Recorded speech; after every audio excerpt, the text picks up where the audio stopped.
Hey, welcome back. Today I am reading Brothers Karamazov. This is book 3 called The Sensualists, and I'm reading chapter 3 called The Confession of an Ardent Heart in verse. Please subscribe. After he had heard Mr. Karamazov's command shouted at him from the carriage as it was pulling away from the monastery, Alyosha stood for a while looking quite lost. Not that he stood there brooding for long. That would not have been like him at all. Despite his great uneasiness, he went to the Father Superior's kitchen and found out what had happened. Then he set out for town, hoping that on the way he'd somehow manage to settle the problem that was now weighing on him. He was not really worried by his father's order that he move back home, mattress, pillow, and all. He understood very well that a command shouted out like that was just his father's way of showing off and enjoying the sheer, quote, beauty of the gesture. Alyosha felt that his father was a bit like a certain tradesman in the town. A few days earlier, in front of his guests at his own birthday celebration, this man had started smashing his own crockery and tearing his and his wife's clothes because he was not offered enough vodka. Then he went on to break every stick of furniture in his house and smash all the windows, and he did it all for the, quote, beauty of the gesture, as Mr. Karamazov had just now. Obviously, the next day, when he had calmed down, the tradesman regretted his smashed furniture, broken crockery, and all the rest, and Alyosha was convinced that tomorrow, perhaps even today, his father might very well allow him to return to the monastery. Besides, he was sure that, whomever else his father might want to hurt, he would never hurt him. As a matter of fact, Alyosha was convinced that there was not a man in the whole world who would wish to offend him, or, for that matter, who could offend him. He had accepted that once and for all as a self-evident truth, and so he had no misgivings now on his way to his father's house.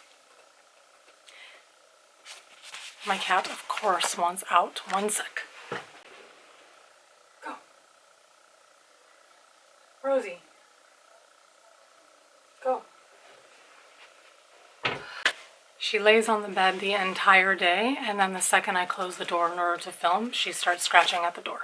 He was filled, however, with a vague, entirely different sort of apprehension. It was tantalizingly painful because he could not quite put his finger on it. It was an uneasy feeling about the woman, Katerina, who had begged him so insistently to come and see her in the note transmitted to him by Mrs. Koklakov. He had no idea what it was about, and the urgency of her demand had immediately filled his heart with an anguish that had grown stronger with every hour, throughout all the incidents and scenes that had taken place in the monastery, including his father's latest performance at the Father Superior's. It was not because he had no idea what she wanted to say to him or what he would answer her that he was worried, nor was it because she was a woman, for although he knew very little about women, he had lived among them from his early childhood until the day he had entered the monastery. No, he was uneasy about this particular woman. He was afraid of Katerina, and he had been afraid of her ever since he had first seen her.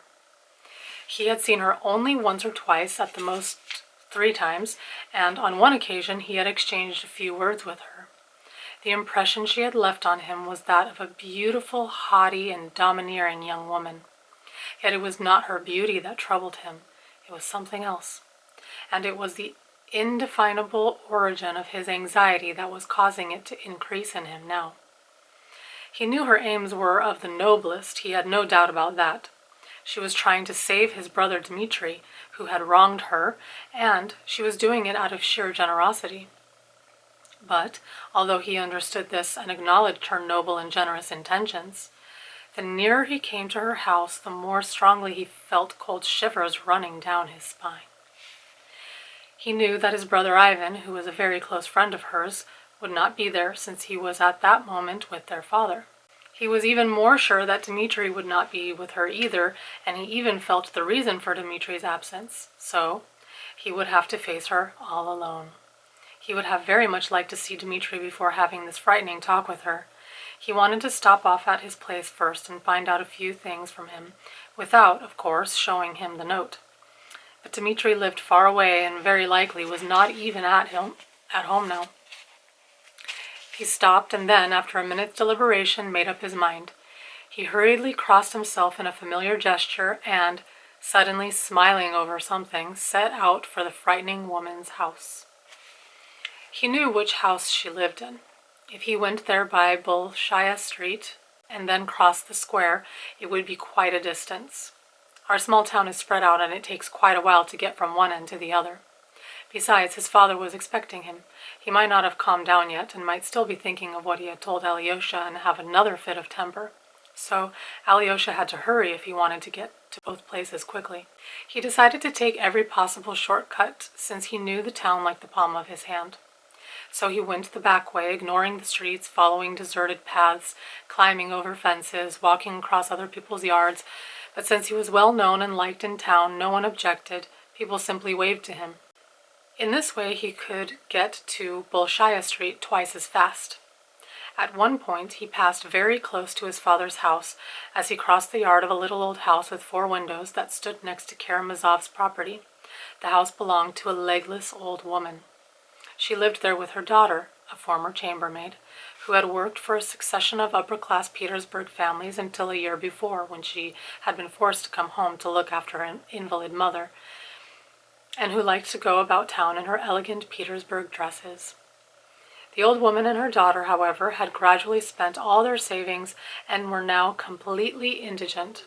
Every day they came to Mr. Karamazov's kitchen for bread and soup, which Martha very readily gave them. But though she came for her plate of soup, the daughter never sold any of her dresses, one of which even had a long train. Alyosha had learned this quite accidentally from his friend Rakitin, who knew absolutely everything that went on in town. Of course, no sooner had Alyosha learned that fact than he immediately proceeded to forget it. But now, as he came up to the old woman's garden, the thought of the dress with the train came back to him. He raised his lowered head and, to his immense surprise, saw someone he had never expected to find there. From behind the wattle fence giving onto the next garden emerged the head and shoulders of his brother Dmitri, who obviously was standing on something. Dmitri was making violent gestures with his hands, beckoning to Alyosha to come closer, and obviously not wanting to call out to him or even to utter a word for fear of being heard. Alyosha ran over to the fence. "Thank God you turned this way. I could hardly prevent myself from calling out to you," Dmitri said in a hurried, joyful whisper. "Come, climb over here, hurry. It's so lucky you came by. I was just thinking about you." Alyosha was so pleased and was only concerned about how to get over the wattle fence. He tucked up his cassock, and as he leaped with agility of a street urchin, his brother's powerful paw caught him by the elbow and helped him over the fence. "All right, let's get going now," Mitya whispered excitedly. "Where to?" Alyosha whispered back, glancing around him. They were alone in a smallish garden. The house was at least 50 yards away. "Why do you have to whisper?" Alyosha asked. "There doesn't seem to be anyone around." "Whisper? Yes, you're damned right," Dmitri suddenly cried in a loud voice. "Why am I whispering? As you can see, I'm all mixed up. I'm here secretly in order to protect a secret. I'll explain it to you later, but with all this secrecy weighing on me, I even started speaking like a conspirator and like an idiot, whispering when there's no need for it at all. Let's go, but keep your mouth shut until we get there. Oh, I'd like to give you a bear hug, man." "Glory to the highest in the world. Glory to the highest in me." I was repeating that over and over again just before you came. Or maybe it's, "Glory to the highest in the world. Glory to the highest in me." I was repeating that over and over again just before you came. The garden covered about 3 acres. There were trees planted only along the 4 sides, maples, birches, lime trees, and apple trees, while the center was a grass meadow that produced several hundredweight of hay in the summer. The owner of the garden leased it out for a few rubles every spring. Along the fences there were also beds of raspberries, gooseberries, and black currants, and there were vegetable patches close to the house, but these had obviously been planted not long before. Dmitri led Alyosha to the corner of the garden farthest from the house. There, in a clump of lime trees, amidst old black currant elder, and lilac bushes was an old, tumble-down summer house, its latticed walls blackened and sagging, but with a roof that still offered some protection from the rain. God knows how old the summer house was, although some people said it had been built 50 years before by a retired lieutenant colonel named Alexander von Schmidt, who had owned the house. In any case, by now it was in a state of decay. The floor was rotting, the floorboards loose, and the woodwork musty. In the middle of the summer house was a round green table fixed to the ground and surrounded by green wooden benches on which it was still possible to sit. Alyosha, who had previously noticed his brother's excited state, now saw on the table a glass and a half-empty bottle of brandy. "Yes, it's brandy," Dmitri said, bursting into a peal of laughter. "I can hear you thinking, he's on a binge again, but you mustn't trust appearances, you know. Heed not deceitful shallow crowds, and cast aside your doubts. I'm not on a binge, I've just been indulging a little, as that piggish friend of yours, Rakitin, puts it, and will still put it even when he becomes a state councillor. Sit down. You know, Alyosha, I'd like to press you to my heart hard enough to crush you, because you're the only person, do you understand me? You're the only one I'm really fond of," Dmitri said in a strange exaltation. "Yes, I only care for you and for some slut I've fallen in love with. You will drive me to my perdition. But falling in love with someone doesn't mean loving that person. It's possible to fall in love and to hate at the same time. I want you to remember that. But now, while I'm feeling good, I'd like to talk to you. So, sit down here at the table and I'll sit next to you, look at you, and talk. You just keep quiet and I'll do all the talking, because the time has come for me to say what I have to say. But I've decided that we really should talk quietly, because you never know, there may be some indiscreet ears around after all. I'll explain everything to you. The continuation will follow. Why do you think I was so anxious to see you just now in these past few days? I was so anxious to see you just now for I've been anchored in this spot for 5 days now, because you happen to be the one person to whom I want to tell everything, because I must tell it, because I need you, because tomorrow I'm going to leap down from my cloud. My life will end and begin anew. Have you ever dreamt of falling from a mountain straight into a deep hole? Well, I'm about to experience that, and not in a dream. But I'm not afraid, and I don't want you to worry either. Actually, I am afraid, but I sort of enjoy it too. No, enjoy isn't the right word. I'm sort of enthusiastic about it, you understand? Well, the hell of it. Strength of spirit or weakness of spirit or spirits of a female, be that as it may. Let's glorify nature. Look how bright the sun is, and the sky so clear, and the leaves so green. It's still summer and 3 in the afternoon, and it's so still and quiet. Where were you going, Alyosha? I was on my way to Father's, but I wanted to see Katerina first. Her and Father, good God, what a coincidence. Why do you think I was waiting for you? Why did I want to see you so badly? Why did I yearn, thirst, and hunger to meet you in every recess of my soul, and even with every one of my ribs? It was precisely to send you on my behalf to Father and Katerina, so that I could have done with both of them. I wanted to send an angel to them. I could send anyone, but I wanted an angel as my messenger, and now it turns out that you're on your way to see her and Father. Did you really want to send me? Alyosha cried with a pained expression. Wait a minute, you knew it. I can see from your face that you understood everything right away. No, don't say anything just now. Don't be sorry for me, and don't weep. Dmitri stood up, held a finger to his forehead, and for a moment stood there deep in thought. It was she who asked you to come, he said. She must have sent you a note or something. Why would you go to see her otherwise? Here it is, Alyosha said, taking Katerina's note out of his pocket. Mitya read it quickly. And you decided to take the shortcut. Ah, good God, what a coincidence. And like a pretty goldfish, you've landed in the net of an old, good-for-nothing fisherman. In that case, Alyosha, I'll make a clean breast of everything, for there must be someone who knows the whole truth. I've already told it to the angel in heaven, and now I'll tell it to the angel on earth. Because you are an angel on earth, Alyosha. You'll hear me out, you'll understand, and you'll forgive.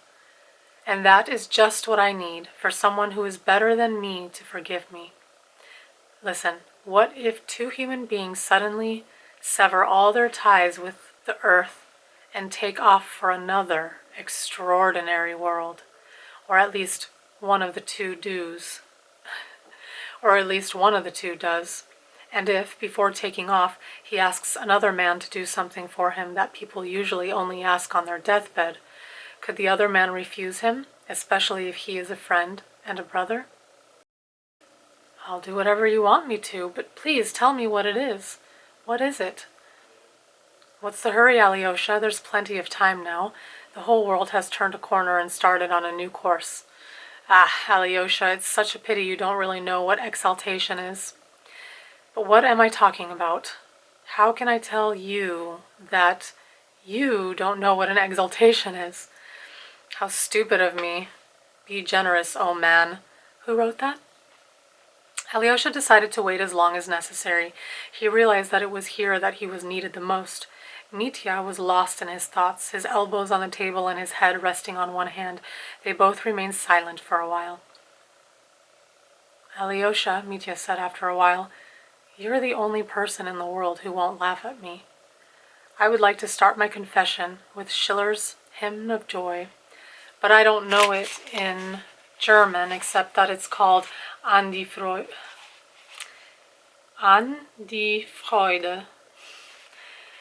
Now, don't go imagining that I'm talking like this just because I'm drunk. That's not so. Brandy is brandy, but it would take 2 bottles to make me drunk. A ruddy-faced Silenus on his stumbling donkey. But as it is, I'm no Silenus. I haven't even drunk a quarter of a bottle, but I'm strong and silent because I've made a final and irrevocable decision. You must forgive the bad pun, since you'll have to forgive me many other things much worse than that today. Don't worry, I'm not just talking nonsense. I'm getting to the point now, and you won't have to pull words out of me. He raised his head, thought a second, then started to recite with great emotion. Shivering naked in a cave, hid a frightened troglodyte, like a devastating wave, roamed the nomads through the night. Armed with spear, the hunger crept, stalking tirelessly a boar. In despair, poor strangers wept, washed up on this barren shore. Down Olympia's great height, on her kidnapped daughter's trail, wandered Ceres and caught sight of the world in grim travail, where men offer gods no haven, no respect for things divine. Selfish, wicked, mean, and craven fail to worship at their shrine. From the fields no flowers gay, from the grapes no generous flood. Only smoldering corpses lay on the altars stained with blood. And wherever the sad stare of the goddess still did light, it met sorrow, wild despair, man's humiliating plight. Mitya suddenly burst into sobs and seized Alyosha by the hand. Yes, my friend, yes, humiliating plight, humiliation to this very day. Man's fate on earth is terrifying. There's so much trouble everywhere. I don't want you to take me for an unthinking brute with an army officer's commission who spends his time soaking up cognac and sleeping with loose women. No, sir, I hardly ever stop thinking about man's humiliation unless I'm deluding myself now. But I hope to God I'm not deluding myself, and believe me, I'm not trying to make myself out better than I really am. And the reason I think so much about man's humiliation is that I'm such a humiliated man myself, you know. Oh, there's Rosie. It's really awkward trying to read the things that they're saying. It's so funny. Anyway, just double checking in case you need this. Mitya is Dmitri. It's just his nickname. I forgot that for a second when I first started reading. I was imagining a second person in the room, or in the space, but no. Okay. Raising up his soul from vileness, reaching for his human worth, man must enter an alliance with eternal Mother Earth. But what makes it hard for me is that I don't know how I could possibly enter that eternal alliance with Mother Earth. I don't kiss Mother Earth. I don't plow her soil. Should I then become a peasant, a shepherd, or what? I go on, and I don't know where I'll find myself next. In stench and disgrace, or in light and joy. And that's where the main trouble lies. Everything in this world is a puzzle. Whenever I've sunk into the deepest shame of depravity, and that has happened to me more often than anything else, I've always recited that poem about the goddess Ceres and man's fate. Is it Ceres or Ceres? C-E-R-E-S. But has it reformed me? No, because I'm a Karamazov, because if I must plunge into the abyss, I'll go head first, feet in air. I'll even find a certain pleasure in falling in such a humiliating way. I'll even think that it's a beautiful exit for a man like me, and so in the very midst of my degradation, I suddenly intone a hymn. Even if I must be damned, even if I am low and despicable, I must still be allowed to kiss the hem of the veil in which my God is shrouded. And even if I may be following in the devil's footsteps, I am still your son, O Lord, and I love you, and feel the joy without which the world cannot be. Joy eternal pours its fires in the soul of God's creation, and its sparkle then inspires life's mysterious fermentation. Joy fills with light the plant's green faces, regulates the planet's runs, fills immeasurable spaces with innumerable suns. All things drink with great elation Mother Nature's milk of joy. Plant and beast and man and nation, sweetness of her breast and joy.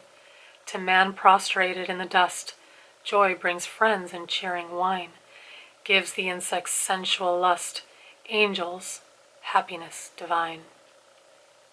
But that's enough poetry. The tears are pouring from my eyes, so let me weep. Maybe people would laugh at me for being so stupid and ridiculous if they saw me now, but I know you won't laugh. In fact, I see your eyes are glistening. So, enough poetry. Now I'd like to tell you something about insects, the ones endowed with sensuality by God's eternal joy. Gives the insects sensual lust.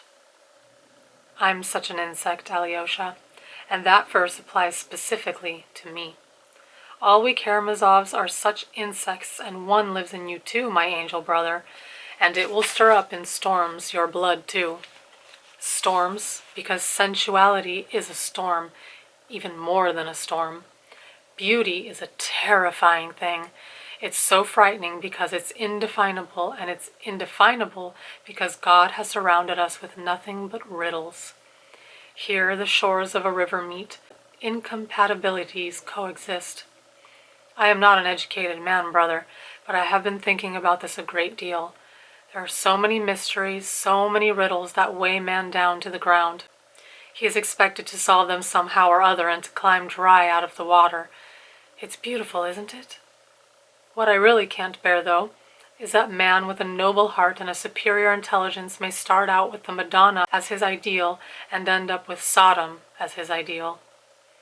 It is even worse for one already striving for his Sodom ideal, who has not renounced his Madonna ideal, which still sets his heart ablaze as it did when he was young and innocent. Yes, sir, a man's range of feelings is wide, too wide even, and if I had my way I'd narrow it quite a bit.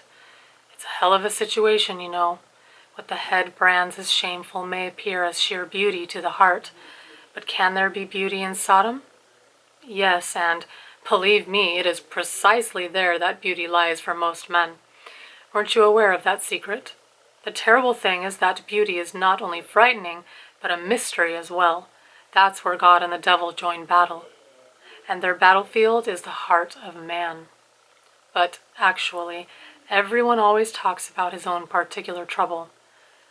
Now, I'm getting to the point. Listen to me. Thank you. That was the end of chapter 3 in